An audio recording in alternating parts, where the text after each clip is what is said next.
Hello నమస్తే మామ, అందరైతే ఎలా ఉన్నారు? దుబాయ్లో చేపలు రొయ్యల రేట్లు ఎలా ఉన్నాయి ఇవాళ అయితే ఈ వీడియోలో చూసేద్దాం. మేమైతే మాకు దగ్గరలో ఉన్న మార్కెట్ సేవ్ అనే మార్కెట్కి అయితే వచ్చేసాం. ఈ మార్కెట్లో అయితే సీ ఫుడ్ అయితే చాలా ఫ్రెష్గా దొరుకుతుంది. ఇంకా మేమైతే డైరెక్ట్ సీ ఫుడ్ సెక్షన్కి అయితే వచ్చేసాం. ఇక్కడ రొయ్యలు అయితే 1 కిలో వచ్చేసి దాదాపుగా 14 దిరమ్స్ అయితే పెట్టాడు. దాదాపుగా ఇండియన్ మనీలో 340 రూపాయలు.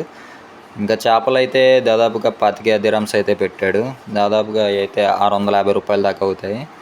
ఇంకా చేప రకాన్ని బట్టి 20 నుంచి 25 దిరమ్స్ దాకా అయితే ఉంటాయి.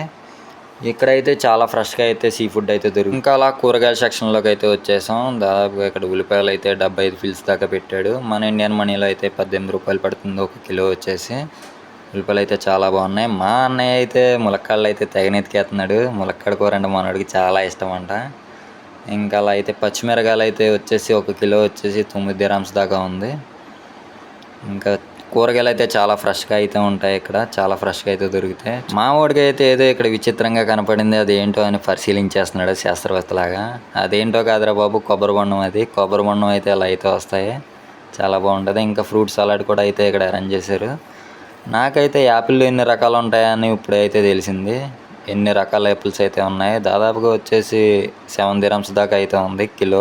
మన ఇండియాలో కూడా ఇంత ఫ్రెష్గా మామిడికాయలు దొరుకుతాయో లేదో తెలియదు, కానీ మాకైతే చాలా ఫ్రెష్గా అయితే దొరుకుతాయి. అన్ని రకాల మామిడికాయలు అయితే ఇక్కడ ఉన్నాయి. మామిడికాయ రకం బట్టి అయితే రేట్ అయితే ఉంది. 12 నుంచి 13, 13 నుంచి 14 అలా అయితే. అలా మార్కెట్ అంతా ఒక రౌండ్ వేసేసి నేను మా వాడైతే కావాల్సిన సామాను అయితే తీసేసుకొని మా రూమ్కి అయితే బయలుదేరిపోయాం. ఇంకా వీడియో ఎంత ఫ్రెండ్స్, బాయ్.